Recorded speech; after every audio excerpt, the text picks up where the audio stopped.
ये आकाशवाणी का सागर केंद्र है। आइए सुनते हैं ये भेंटवार्ता। इस भेंटवार्ता का विषय है संकट के दौर में मानव सेवा। इस भेंटवार्ता में समाज सेवी आरडी बड़ोनिया से बातचीत कर रहे हैं दीपक निषाद। तो आइए सुनते हैं ये भेंटवार्ता। नमस्कार श्रोताओं, स्वागत करते हैं आपका इस भेंटवार्ता में।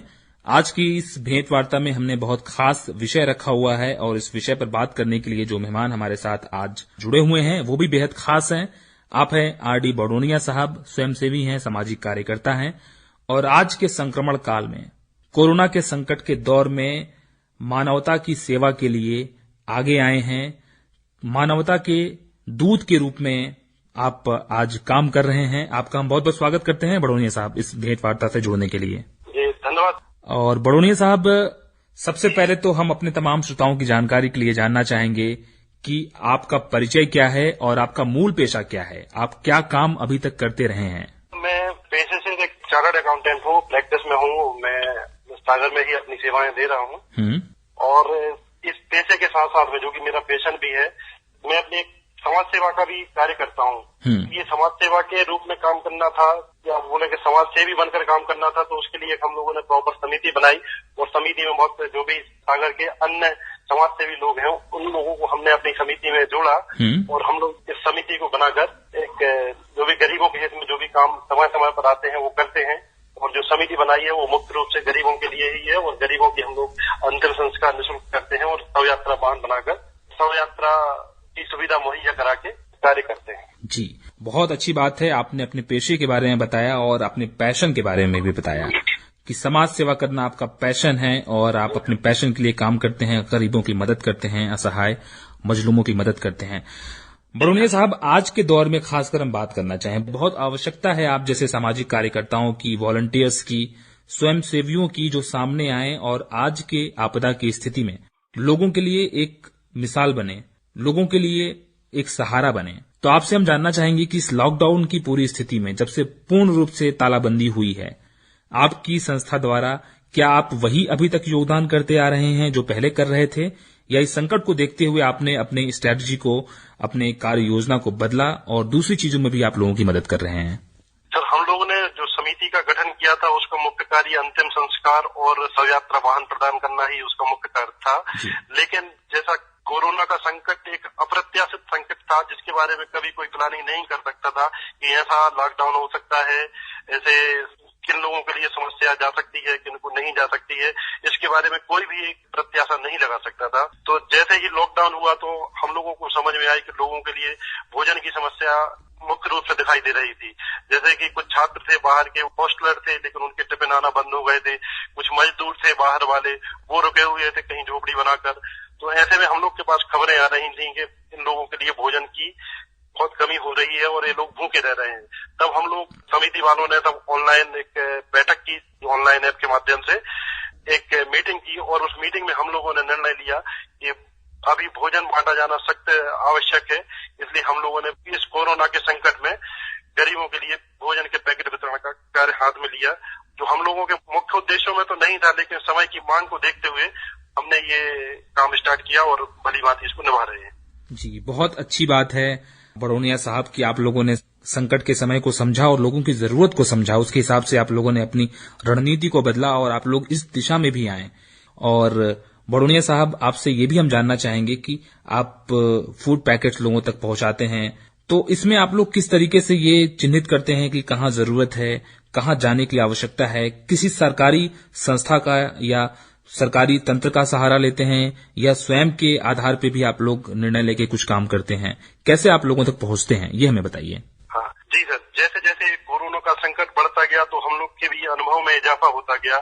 शुरू में हम लोगों ने ये गवर्नमेंट द्वारा प्रायोजित जो सरोकारी योजना है उसके माध्यम से भोजन बांटना स्टार्ट किए।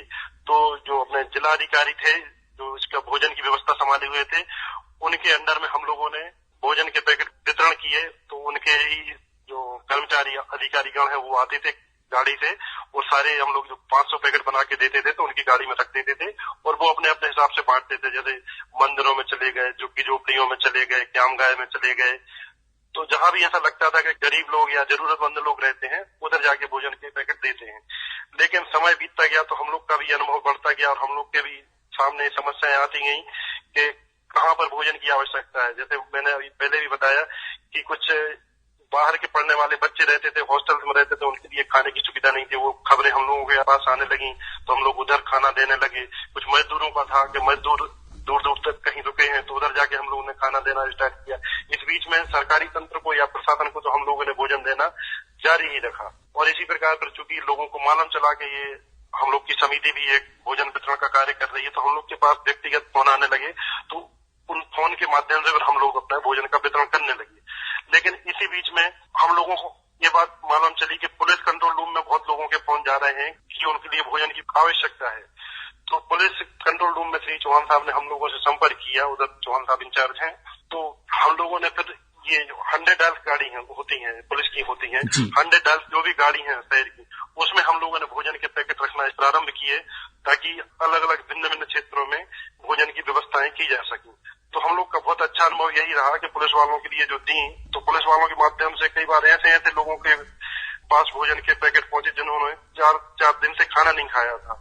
जब मालूम चला कि लोगों 4 दिन से भूखे थे, उनके पास भोजन नहीं पहुंच रहा था, तो हम लोगों को बड़ा दुख हुआ और साथ में अच्छा भी लगा कि चलो हम लोग इससे कोरोना की संकट की घड़ी में हम लोग ये भोजन वितरण का कार्य कर रहे हैं और जरूरतमंदों तक इसकी उपयोगिता पहुंच रही है। जी बड़ोनिया साहब, बहुत अच्छी बात है कि मानवता के लिए बहुत पुण्य का काम आप और आपकी समिति कर रही है और सरकारी तंत्र के साथ साथ डायल 100 और स्वयं के आधार पे भी आप लोग अपने अनुभव के हिसाब से लोगों को खाद्य सामग्री वितरित कर रहे हैं लगातार। इसमें बड़ोनिया साहब आपसे ये जानना चाहेंगे कि जब से आप लोगों ने ये काम शुरू किया है, तब से आपके अनुभव के आधार पे आप लोगों ने कितनी रसद सामग्री या कितने फूड पैकेट्स औसतन एक दिन में आप लोग वितरण कर देते हैं?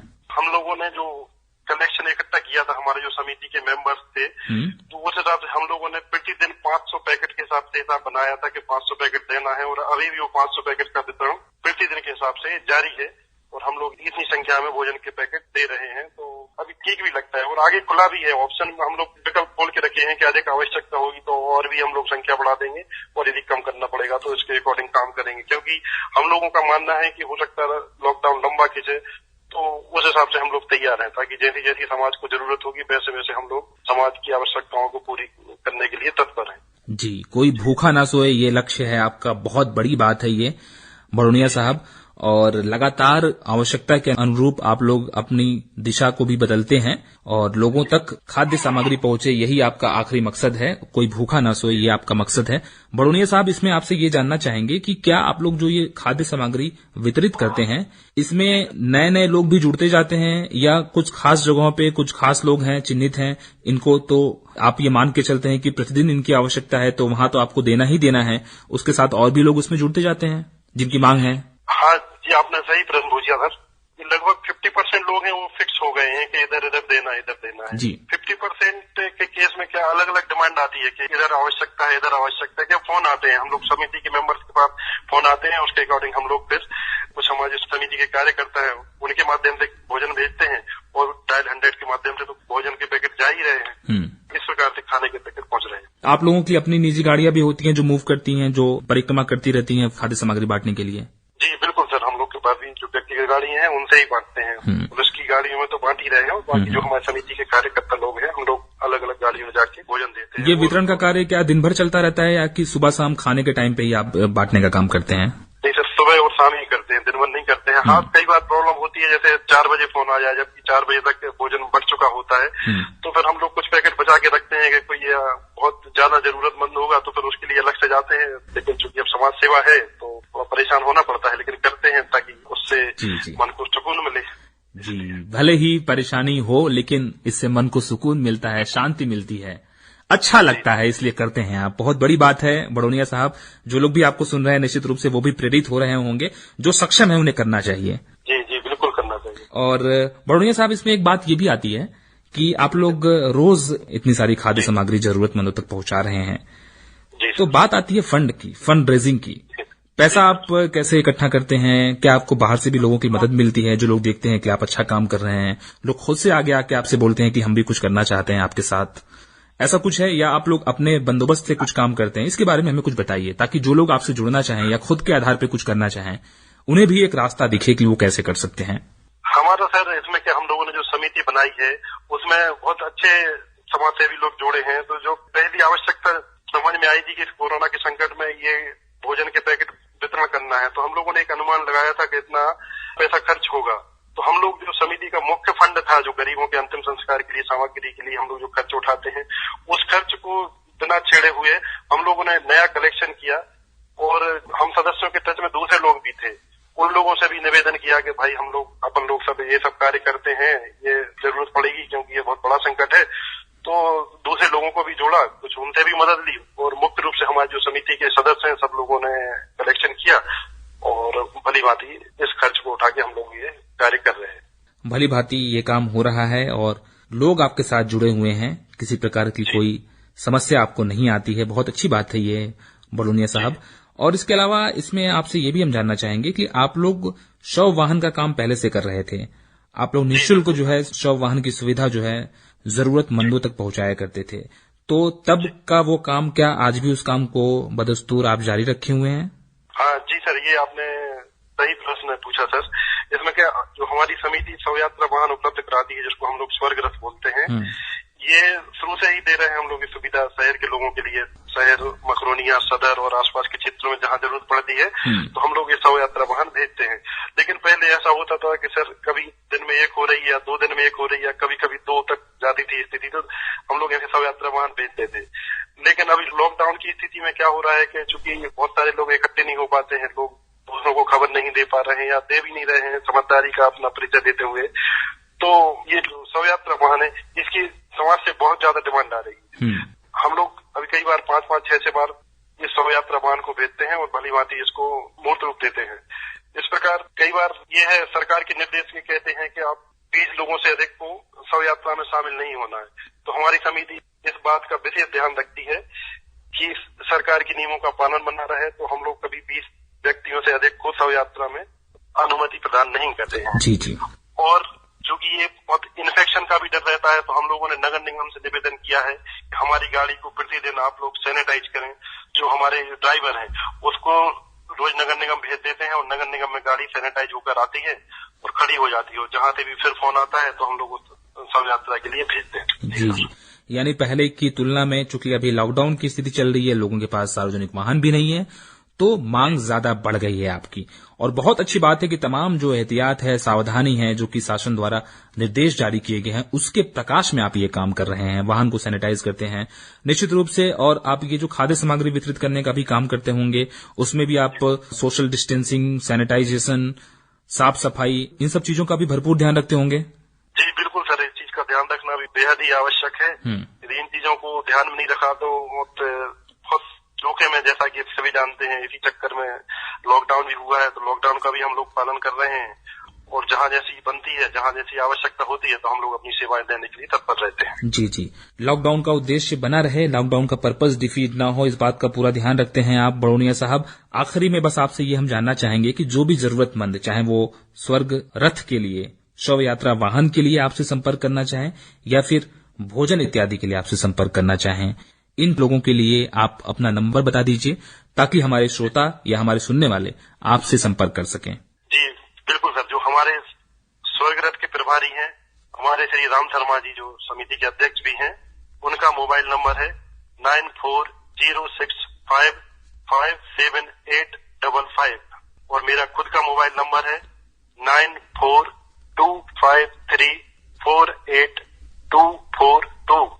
बड़ोनिया साहब, आप दोनों नंबर को फिर से एक बार रिपीट कर दीजिए। जी, जो हमारे समिति के स्वर्ग रथ प्रभारी हैं, शव यात्रा वाहन प्रभारी हैं श्री राम शर्मा जी, उनका मोबाइल नंबर है 9406557855 और मेरा खुद का मोबाइल नंबर है 9425348242। जी बड़ोनिया साहब, बहुत बहुत शुक्रिया अदा करना चाहते हैं कि आप इस संकट की घड़ी में लगातार व्यस्त हैं, लगातार लोगों की सेवा में आप और आपकी टीम लगी हुई है, फिर भी आपने हमारे लिए वक्त निकाला, आपने आकाशवाणी के श्रोताओं के लिए वक्त निकाला, आपने हमसे बात की। निश्चित रूप से आपका ये जो काम है एक मिसाल है और हम सब मिलकर के ये सुनिश्चित करें कि कोई भूखा पेट ना सोए, तो बड़े आसानी से ये संकट का दौर कट जाएगा। जी जी बिल्कुल सर, हम सभी तत्पर हैं और यही चाहते हैं कि संकट का दौर जल्दी ही कट जाए और जो भी मदद बने समाज के लिए करें, क्योंकि हम लोग का मानना है जिस समाज से कुछ ले रहे हैं, पैसा लेते हैं, कमाते हैं, वो समाज को देना भी जरूरी है। तो हम लोग अभी समाज को लौटाने का कार्य कर रहे हैं। जी, बहुत अच्छी सोच है आपकी ये कि समाज ने हमें सब कुछ दिया है, समाज ने हमारा नाम बनाया है, समाज से हम कमा रहे हैं, खा रहे हैं, तो समाज को वापस करना भी हमारी जिम्मेदारी है। ये दायित्व बोध का समय है और दायित्व निभाने का समय है। बहुत बहुत शुक्रिया आपका आर डी बड़ोनिया साहब, बहुत अच्छे विचार हैं आपके, बहुत अच्छा लगा आपसे बातचीत करके। जी सर, धन्यवाद सर। अभी आप सुन रहे थे समाज सेवी आर डी बड़ोनिया से दीपक निषाद की बातचीत का विषय था संकट के दौर में मानव सेवा। ये आकाशवाणी का सागर केंद्र है।